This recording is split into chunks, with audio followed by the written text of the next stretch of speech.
Hi there, and welcome to Cosmic Soul Alignment. And my guest today is the amazing Suzi Samuel, the reluctant and witty psychic, often dubbed Australia's answer to Whoopi Goldberg's iconic role in Ghost. So, welcome, Suzi. It's lovely to have you. Thank you very much, Dawn. It was a bit of a Whoopi Goldberg moment, I must say, when I found that there was a whole nother world out there. And it's lovely to be with you.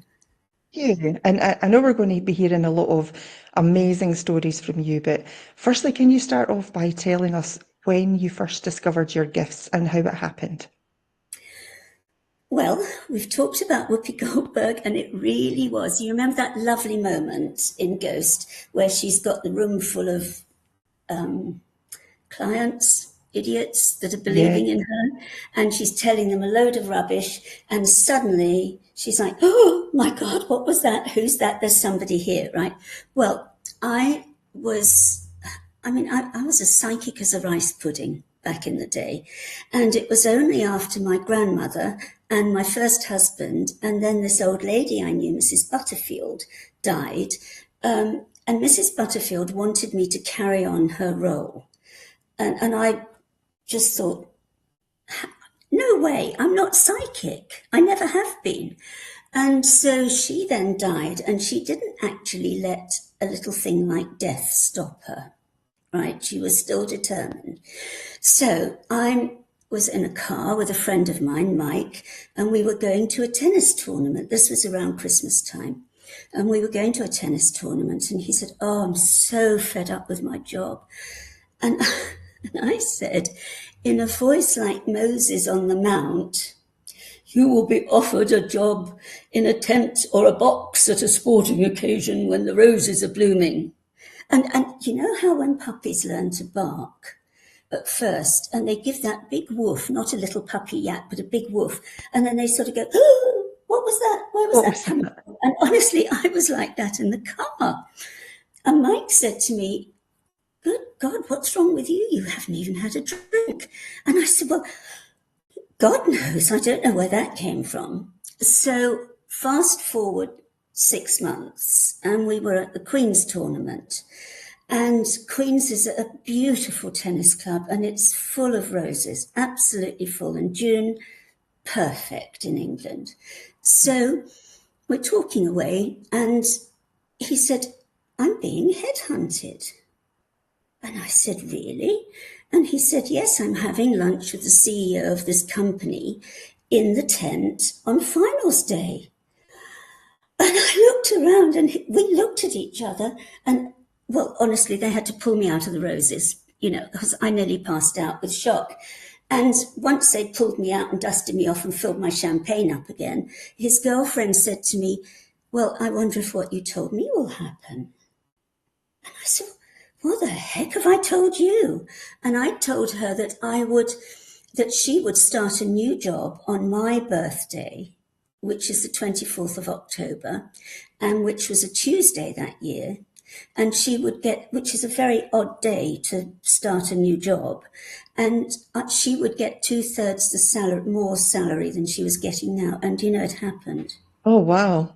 And I was in my 30s then. So it was a bit of a shock, to put it mildly. So tell us a little bit more about what happened after that, that kind of validated it for you. Well, I started telling people weird things that actually happened.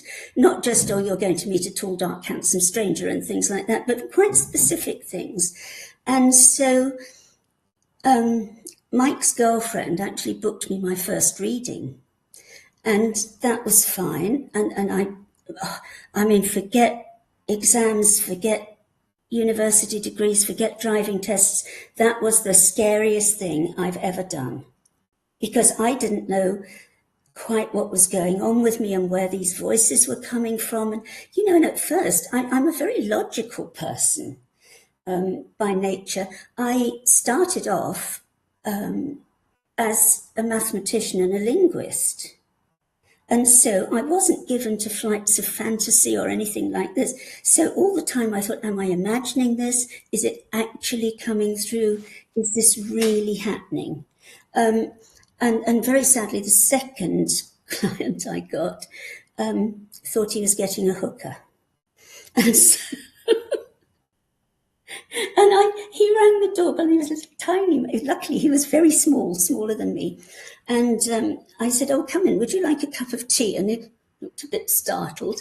And so I got him into the breakfast room where I did the readings. And at that time, I worked with hands, not as a palmist, but just to get the contact right. So Yes. I took his hand, and he started going, "Ooh." And I thought, hang on a minute. And so I used to teach French. And so I became very schoolmarmish and said, "Will you behave yourself? Are you here for a reading or a hooker?" And the poor man was so embarrassed he had to say a reading. So I gave him his reading. He didn't get what he came for, but, and it sort of went on from there. But I was still doubting myself all the time, still doubting. I mean, by this time, I knew one or two absolutely fantastic mediums, and I thought, I'm not in the same category as them. How can I do readings? How can I be like them? And I must be imagining it. It must be, all in my mind. But people would ring me up and say, "Oh my God, everything you told me has happened." And I said, "Good God, it hasn't, has it?" It wasn't perhaps the right reply. But then over the years, I've realised, well, when did I first realise? I don't know. I suppose it was a gradual awareness. Well, not that gradual, because, it was coming in all the time. But, spirit writing, for example. I was taught by another lovely old clairvoyant lady about spirit writing. And I found that as I started writing, it would come through in my grandmother's writing. And I had samples to compare. And it in my grandmother's writing, or my first husband's writing, or even a friend of mine who had the most dreadful writing. She was a joke amongst, she'd died, poor darling. And, things that I wrote came true and happened.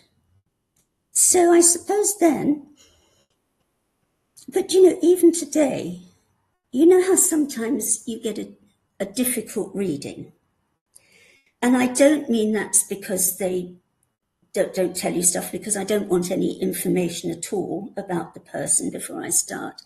But there are some people that have got a sort of blocking energy. That's the only way I can put it. Mm-hmm. And some are more difficult than others. Some people don't like me to know their business.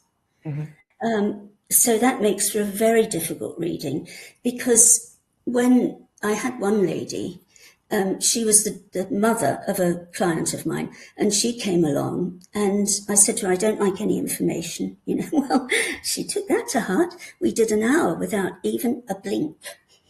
She didn't even cough. I mean, and I didn't know what I was saying. I was just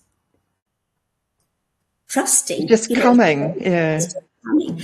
And at the end, she said, "Thank you. That was so helpful." Great. And she obviously, I didn't have a clue what I'd been talking about. So obviously, she had wanted me not to know what was happening in her life. So, sometimes they're more difficult and sometimes they're good. But, it's got to the stage now where I've stopped only in the past few years, and I'm a very old lady now. And it's only in the past few years that I've actually come to trust, rather than doubt myself, if you like. Yeah. It's And I've hard, been isn't doing it? it. It's hard, yes. I've Yeah, been it doing it is. for 40 years. Mm-hmm. So I So don't know if that answers the question, Dawn. yeah, you were talking about, the information, the guidance comes to you, and it comes in your grandmother's writing. Yes. Do you also hear guidance? Do you get visions? How else does it come through to you? Okay, I think I'm what they call clairsentient. I think, okay, because I very rarely see people as I'm seeing you. I get a vision of them, a picture in my mind, if you like, seeing with a third eye. And I don't usually hear voices as I'm hearing you. I get an impression of them. I can tell if it's a man or a woman. I can tell if it's young or old. Obviously, if it's got an accent or speaking in another language, or which does happen sometimes. Thank God they do pick one I know, so that's all right. But it's more getting an impression, a feeling of things. And if Great Auntie Gladys pops in, I can sort of describe her, although I don't see her as clearly. And when I do see somebody or hear somebody as we're talking, I often don't realise that it's from the other side until afterwards. Because, That's interesting. yes, well, I did have one lovely chap who, is it all right if I come with a story? Yes, please. Please. Okay, just tell me if you want me to shut up. Okay, when I was married the first time, my first husband, as I said, died when I was 31, 32, I think.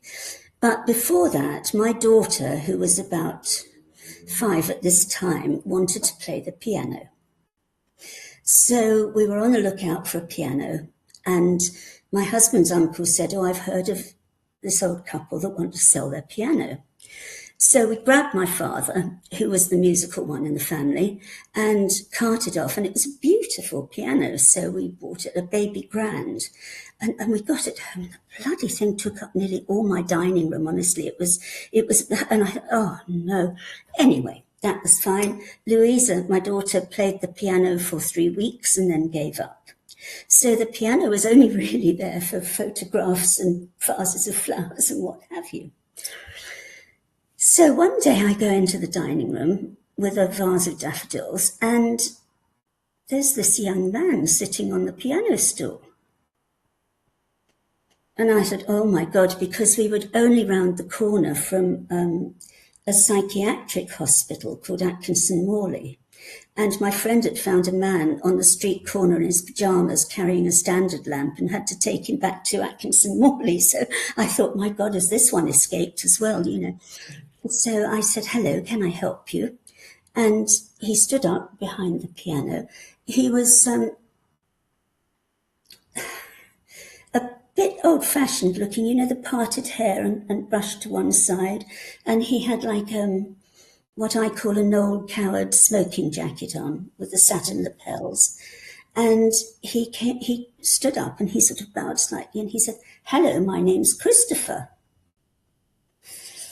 I'm thinking, oh dear, Atkinson Morley, here I come, And he said, and I said, oh, what are you doing here? And as he went to come around the piano, I realised he didn't have any feet. So I thought, wow, this is big time. This was before I started doing all this. So anyway, he had this really bad hat, a brilliant pianist. And I said, what are you doing here? He said, it's my piano. And this old couple that we bought it from had lost a son in the war, right? And so he'd come back with his piano.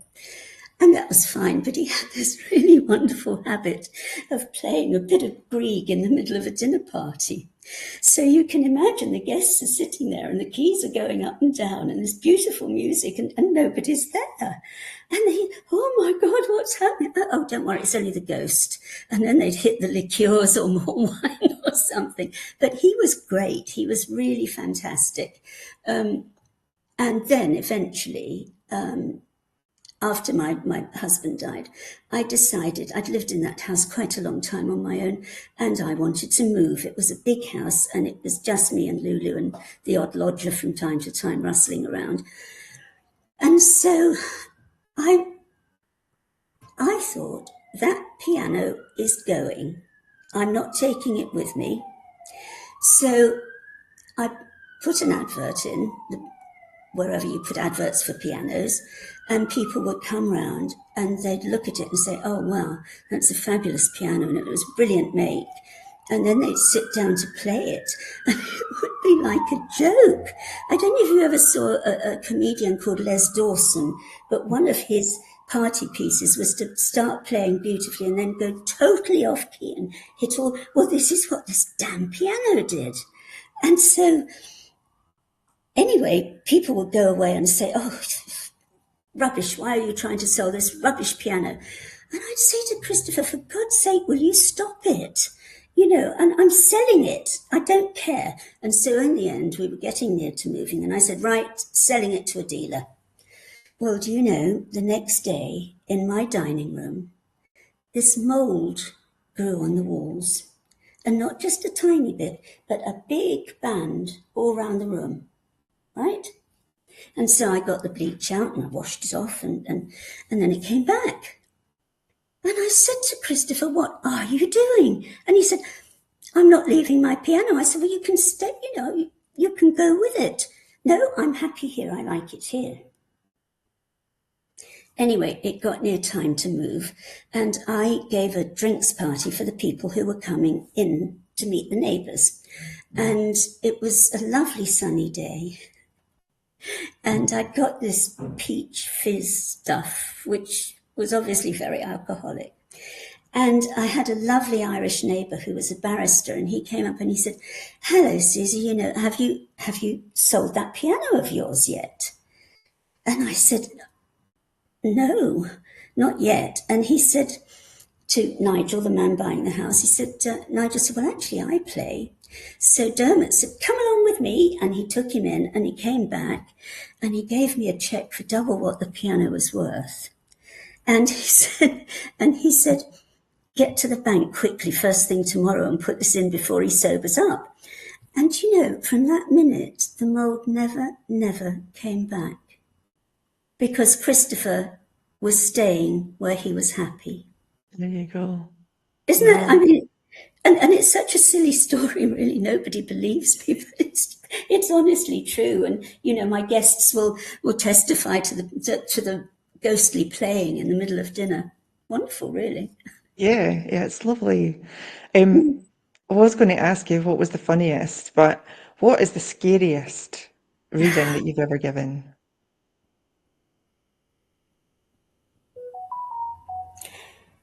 I don't know if it was. It wasn't the scariest psychically, all right, but it was a very scary reading. I'm trying to think of the scariest one I've done as a reading. I don't think I've ever had any really, really scary readings. I've had scary experiences, but not. Give us one of your experiences then, yeah. All right. Okay, well, this was horrible. I didn't know anything about this at the time. Again, it was before I actually started off as a clairvoyant, medium, whatever I'm called. And I was with a Greek chap for about 3 years. When I met him, he was separated from his wife, getting divorced. That was absolutely fine. And, you know, I was perfectly happy with this because as far as I knew, he was single. However, it turned out he also had a mistress. And she was called Joanna, but I called her Doris for some reason. I don't know why. So I call her Doris anyway. And she got to know about me and she made my life hell. She'd ring up, she'd get her kids to ring up. She was really, really nasty. I had to get my solicitor onto her in the end because she was really being awful.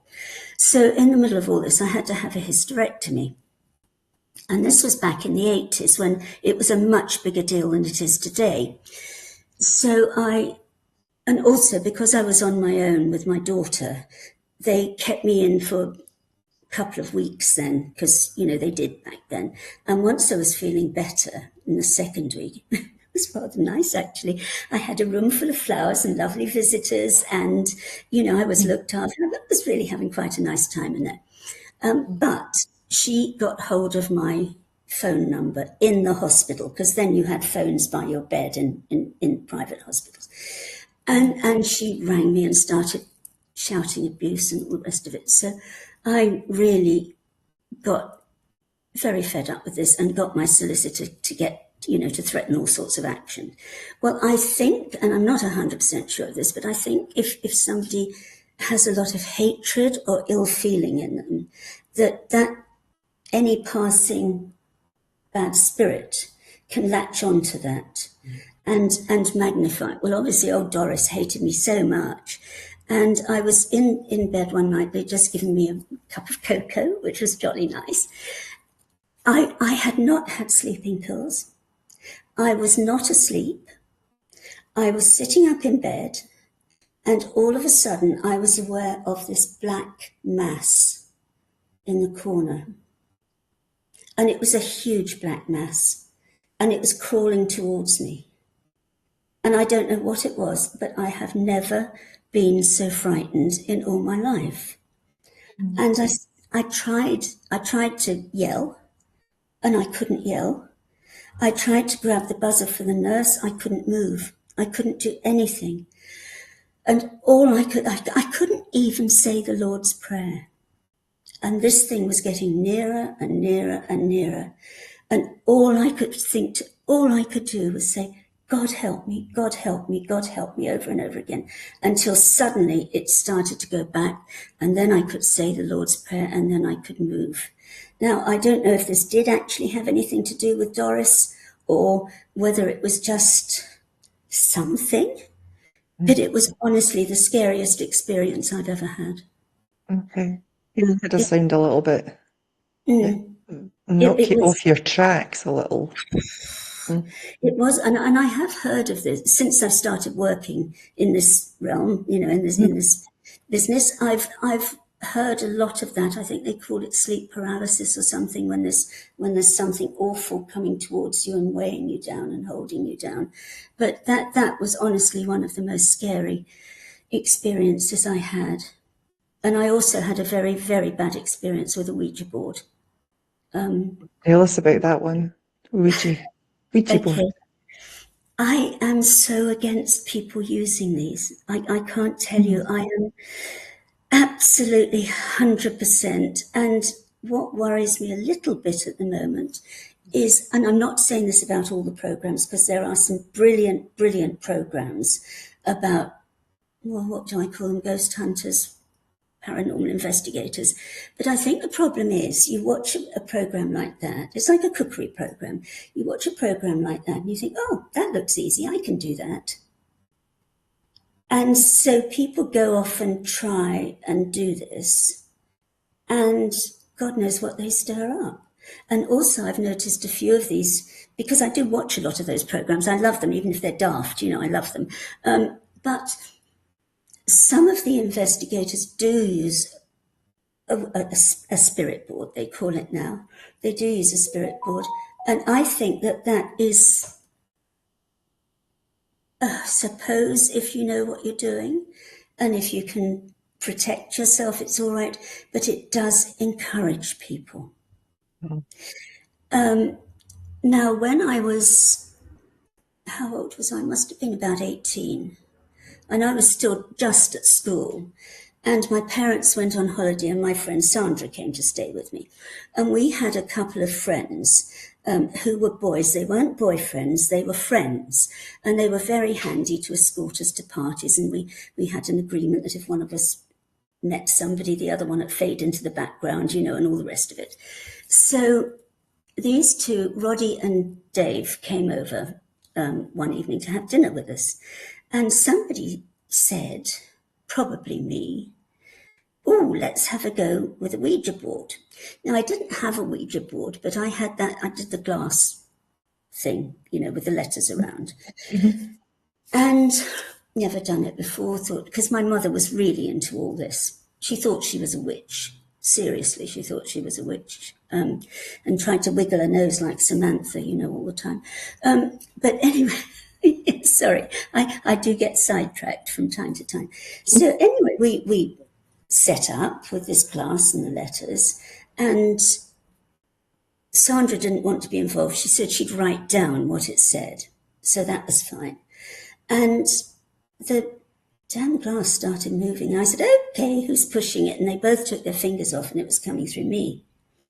So at first it was doing nonsense, PQ, V, W, whatever. And then suddenly, because we were saying who is there, and suddenly it said Mary West, not the Fred and Mary West. It was before that, but it said Mary West. So we thought that sounds a nice, comfy granny type name, fine. And so I said, do you have a message for anyone? And it spelt out Roddy, who was, did I say Roddy and Dave, or did I get the name wrong? You did. All right. Sorry, old age. So anyway, it said, yes, Roddy. And we said, what's your message? And Sandra's writing it down. And it spelt out, and I'm really not joking, it spelt out, and who doth with us walk through the valley of death? So, we're all, that's it, that's enough. And so we hit my father's brandy and drank quite a lot of that because we were so scared. And then probably because of the brandy, I think I said, oh, come on, let's have another go. We won't get Mary West again. Well, blow me down, we did. And again, she said she had a message for Roddy, and it spelt out, and she wouldn't tell us what the message was this time. So I said, why won't you tell us? And it spelt out, honest to God, we cannot tell, we can only kill. Well, after this and a bit more of Daddy's brandy, we kept the guys there until morning because Sandra and I were petrified. And of course, the old bird next door saw them creeping out of the house and told my parents we had men in the house overnight, But anyway, what happened then? We didn't hear from them anymore, which was odd because it wasn't like boyfriend and girlfriend. It was weird. And a couple of years later, I met somebody who knew them. They lived in Essex, which was quite a long way from London. And I said, oh, do you ever hear of Roddy and Dave anymore? And she said, oh, didn't you hear? And I said, what? She said, Roddy disappeared. So I said, what do you mean he disappeared? People don't just disappear. How can he disappear? And she said, well, he had this little sports car that he drove like Fangio or Sterling Moss or somebody.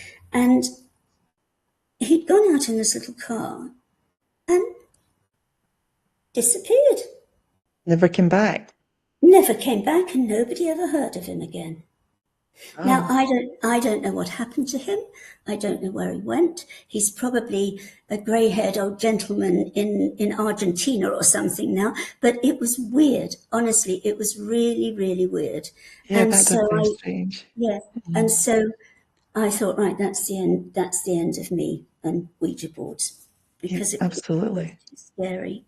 Mm-hmm. And also because there is a lot of dark around. That's another reason I wrote the second book, because I wanted to let people know that it did exist. I've been to a few spiritual discussion groups, and they say, oh, no, the dark doesn't exist. It's only love. And I'm looking at them thinking, oh, daisy. Yeah, not in my experience, says you. Absolutely. And so I don't want to be a scaremonger or anything like that, but I just really want people to realise that they shouldn't play. To be careful. Yes. Mm-hmm. It was explained to me quite nicely by the old lady who taught me about spirit writing. She was called Ada Caesar, and she was a lovely old Cockney lady, and she admitted to being 94, but people who knew her said she was older than that. And I remember something happened, and And a friend and I had to get Mrs. Caesar to sort us out. And she explained to me her reasoning why mediums had spirit guides. And she said the way she described it was, the better you are, the higher astral plane you go to, right? And so if you're a bad person, she said, you get stuck in the astral ducts, which sounded ever so painful to me. But she said you have to have a guide to get you up through the baddies, to get to your loved ones, unless they're one of the baddies down the bottom, but generally they're not. And so that's why you have a spirit guide, because it's a bit like the rings in Dante's Inferno. You just, the better you are, the higher you get. And so that's always been in the back of my mind quite a lot. Okay, interesting. All right. I think now is a good time. We're just going to take a quick break and we'll be right back with you, Suzi. Hold on. Okay.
Welcome back to Cosmic Soul Alignment. I am here with the very witty Suzi Samuel. We're having a great conversation about all things psychic, medium, clairvoyant, whatever you're called, you said, whatever you're called.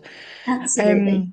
Can I ask you then, was there ever a moment when you resisted this calling, and what made you finally accept it? Do you know, I don't think so. No? No, I think it just, after the first Whoopi Goldberg moment, I think it just You just accepted it? Yes, sort of just seeped in. When I say it wasn't exactly not accepting it, but I did get a bit cross with them when I was writing the second book, The Dark at the Threshold, because they were determined I was going to write this. Now, how it started was I kept getting this date in my head, 1468. Now, it wasn't a number, 1468, it was definitely 1468. And I thought, well, it's not like 1939 or 1066 or anything like that, is it? And I eventually, I won't bore you with the whole story, but eventually it came through that I thought, well, they want to do something about 1468. And I looked it up in Google, and the only thing I could find was the Pope, that the then Pope made witchcraft a criminal offence. It wasn't before, until 1468.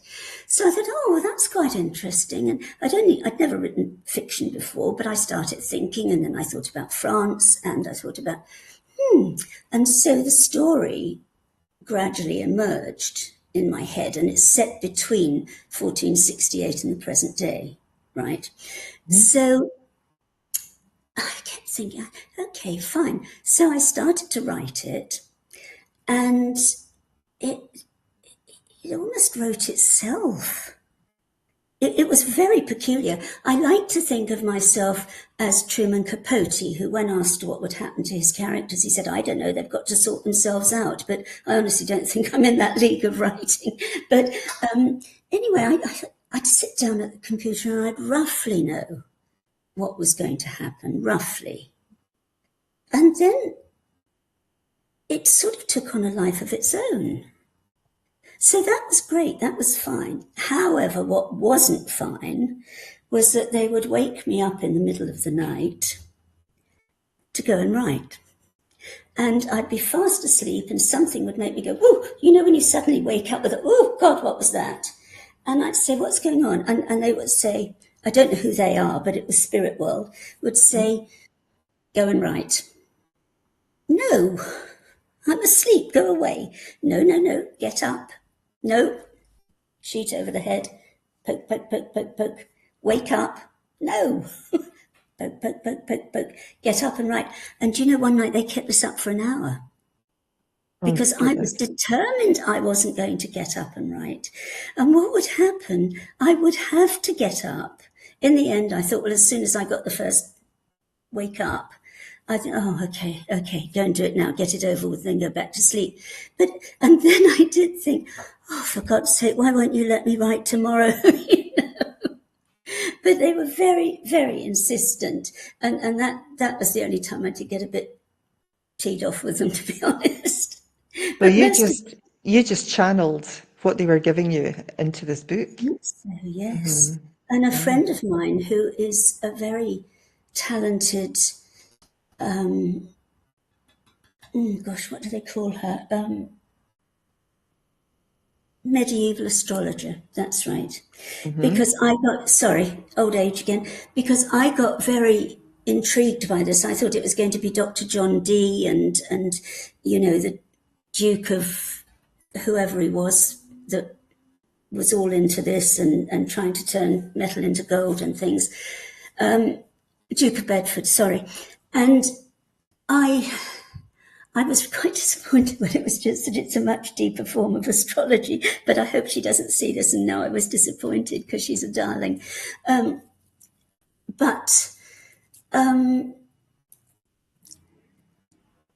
forgotten what I was saying. What was I just saying? Heaven help us. This is why I'm saying this, I just don't know.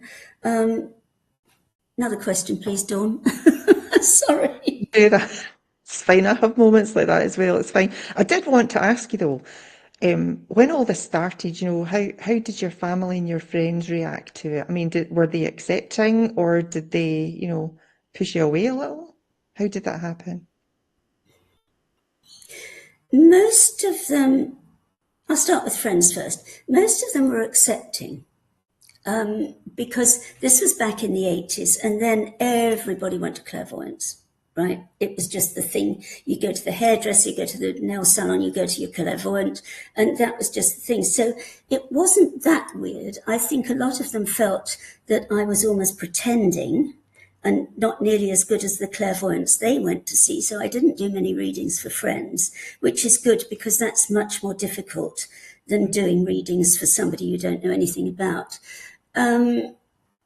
My family, I suppose my daughter just took it all in her stride because the house we lived in when she was quite young, the house with Christopher and his piano, it was a really haunted house. It was just a 1930s house, and I knew the people who'd lived there all the way through. So I knew there was nothing horrible that had happened in the house, but it was very haunted.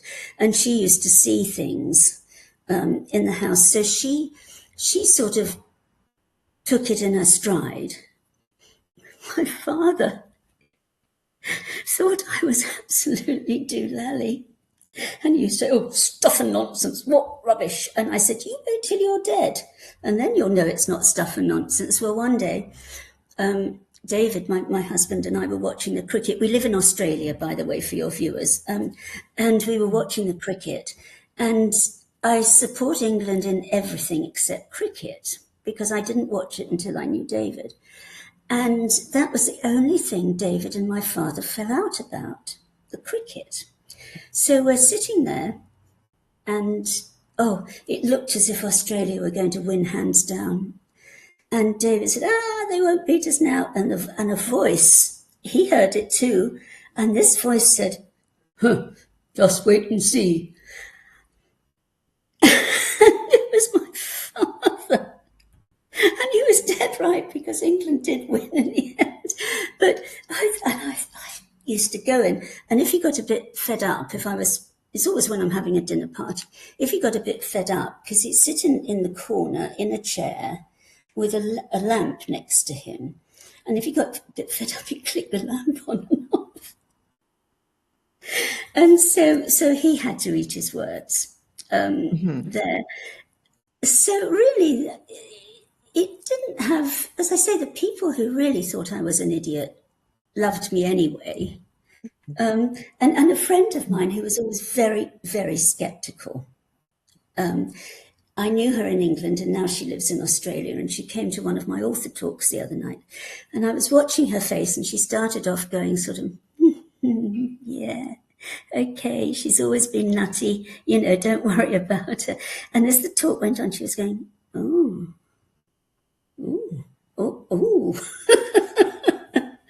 So that was wonderful. Very cool. Messages, from the spirit world, do you believe they can truly change the course of someone's life? Yes. Yeah. Yes, I do. People always ask me, what's the point of having a reading, a clairvoyant reading? And I always say, well, my lovely cousin Jill, she always says it's like a weather forecast. And so if it's going to be a stormy time to take your umbrella, or you can leave your coat at home if it's going to be a good time. Now, what I often say to people is, you can't see death I suppose you can see problems with money. But for example, what I would have told Princess Diana, and I'm sure her psychic told her this, because she was a very, very well-known psychic and a very good psychic. And I would have probably said, I don't think it's a good idea to go to Paris. Right? So it's that sort of thing. It's giving people a warning. Don't, just be careful. Maybe you have to get a health checkup, something like this. So I think that it can change lives. And I also think that it can give great comfort to people when they're going through a really hard time and they know that things are going to get better. Or, they've had some tests for something and they come to me and, I say, look, they don't tell me that. And I say, look, somebody's had some tests and they're going to be fine. And, it does help. And I do think, I've had messages. I don't know if they're messages exactly, but signs or something that have also made me know whether it was a good or bad decision I was making and what I should do. I have we got time for another little story? Yes. When I met David, I'd been on my own. I was in my 30s and I'd been in my 30 to just over 40. And I'd been on my own in London and I'd had a few disasters, shall we say, with a few rats, which Gran had seen off. Granny is my main guide, and Gran had seen them off big time. It was very funny, actually, once or twice. But then I met David. Now, I was living with somebody called John at the time, but we were really at the end of it. We had the house up for sale. We were splitting up. And he wasn't a terribly nice chap, actually. It turned out. Didn't know that at the time. And so David and I, when we met, it was a bit 4 weddings and a funeral. And we were in the same circles. And we had our first date on the 11th of November and got engaged on the 21st of December. It was terribly quick. But my solicitor said, don't you dare leave that house, because well, you told me not to swear, so I won't swear. That so-and-so will get it from you. So I had to stay in this house with John, but I was engaged to David, which was really weird. Now, all my other romances had bitten the dust unexpectedly and suddenly, like somebody had pulled the rug from under me. And I used to blame my poor ex-husband. And I'd say, oh, you just don't want me to get married again, butt out. And so anyway, but I think it was Gran, after all that, sort of keeping me from the rats. So anyway, John went off skiing 2 weeks before we moved out. And so David came and stayed with me. So one morning I went downstairs to make a cup of tea. We lived in a big 3-story Victorian thing. And I went down to make a cup of tea. Now, I always wear Gran's ring there on my right hand. That's my grandmother's wedding ring. And Lulu always wears her father's wedding ring, right? So the kitchen was quite a narrow horseshoe shape, and then a big room coming out of it, sort of from there. Kettle was up the end, like that bit of the horseshoe, and I had a mug of tea in each hand, and I was walking along, and suddenly something went choom at my feet. And I thought, what the heck was that? And I looked down, and there was a wedding ring on the floor.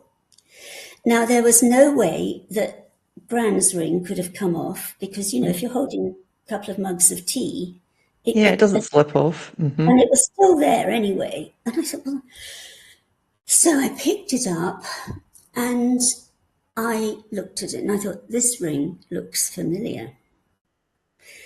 And so I went out of the kitchen door, I went along a corridor, I went into the hall, I went up the steps, about 5 flights of steps. I always used to call my darling daughter the old bat in the attic because she loved living at the top of houses. So I went up to see the old bat in the attic and I said, have you seen this ring before? And she said, oh, Mummy, she said, it looks a bit like Daddy's ring, but I never take Daddy's ring off. And there was the ring gone from her finger. Well, I panicked. I thought, my God, what are they trying to tell me? Why is he throwing his wedding ring in front of me? So I rang a friend of mine and in a panic, and I said, oh my God. And she said, oh, don't be so daft. He's giving you the wedding ring back and giving you permission to marry David. Oh, yes. That makes sense, doesn't it? Yes. So that was a lovely story. That was a great message. I enjoyed that one. Absolutely. That was a good one. Have you ever refused to give a reading, and why? I won't do anybody too young. Because I think I normally, I would say 18. Right. But people are so old these days, aren't they, for their age? So maybe 17, I don't know. But I don't want to give a reading to anybody who's too impressionable. Because, readings, you always have free will. Yeah. You're on a path. You can follow the path that you've got and then say, no, I don't want to be on this path or whatever. If the spirit world really, really, really, really want you to be on that path, they'll be a bit like one man and his dog and sort of nudge you back in, and sort of get you back on the path. But so I won't do it. No, I don't think I ever have refused to give anyone. I found out a couple of bits during readings that I might have said no if I'd realised before. You understood. But no. I understand that about the younger children, yeah. Yes, I do understand it. Okay. Yes. So did you ever come across any spirits, I suppose, that didn't actually realise that they had died, that they had passed? Has that happened? Yes. Well, we had my when we came to Australia, my husband and I, we were supposed to be retired, but we're not very good at being retired, and so we bought a car wash. Which was quite hysterical, but we thought, oh, we won't have to do anything, just take the money. Well, we did have to do a lot. And we actually had to move up to the Hawkesbury where it was for a little while. And we had a plant room that was, well, I didn't go in there as very often because it had spiders and it had mice and, it wasn't for me. And there was a man in there who didn't actually realize he was dead. And his children had been killed, and I think his wife as well. And he was looking for them. What he was looking for them in our plant house, I just don't know why, but, he was. And he didn't realize because, I said to him, look, what are you doing? He said, I'm looking for my children. And I said, well, they're waiting for you. And I said, would you like to cross over? I said, you do realize you're dead, don't you? And he sort of said, oh, am I? Oops. And so I got a friend of mine to help, and we both helped him to go to the light. And it was strange because the picture I got then was, and I'm going back to Ghost again, whoever wrote that really knew what they were talking about, because at the end, when Patrick Swayze goes up that beautiful lit staircase to the light, and that was the sort of vision I had for this man. And then he was fine. He was gone from our plant room. So, but I think there are a few people. Oh, I did know somebody who refused to go. It was my old clairvoyant, a wonderful guy called Stephen Speed, and he had a hotline to the other side, and he was doing I wasn't there, but he was doing some really deep work in a circle. Now, it's been said, again, this is secondhand, that if a medium is really, really under and there's a very loud noise, they can it can break the thread, if you like, and they can die. So they're in this circle. They're in this circle, and all of a sudden, Stephen keels over. I think a car had backfired outside or something, and Stephen keels over. And one of the people in the circle was a theatre sister. And so she immediately rushed off, and they tried to resuscitate him. And they tried and tried and tried. And after about 10 minutes, she said, look, I'm sorry. He's gone. He's absolutely gone. And they're all sitting around thinking, oh my God, what do we do? And crying because, they loved him. And they sort of what do you do when somebody drops down dead? And after 20 minutes, Stephen sat up and scared them all to bits. And they said, oh my God, what's happened? And he said, well, he was a lovely gay chap. He said, well, I met my guide, John, who was waiting for me. And he said, John said to me, it's not your time, go back. He said, but I could see it was so beautiful and so lovely, I didn't want to go back. And he said, so John and I had this terrible row. And in the end, I had to come back. So that was quite Was that? Yes. There you go. Well, Yes. honestly, Suzi, we are bang out of time. I have had a wonderful conversation. We need to have you back because I've got loads of questions that I didn't get around to asking you. I've had the best time, Dawn, and I would love to come back. So it's been absolutely gorgeous. Thank you. Let's organise it. Yes, thank you. So thank you for joining us, everybody. And this is proof that sometimes the spirit world finds you, whether you're ready or not. And if you like this episode, tune in next week. And remember, the veil is thinner than you think. So see you next time on Cosmic Soul Alignment. And thank you, Suzi. Lovely to have you. Thank you. Bye-bye. You're so welcome. Bye-bye.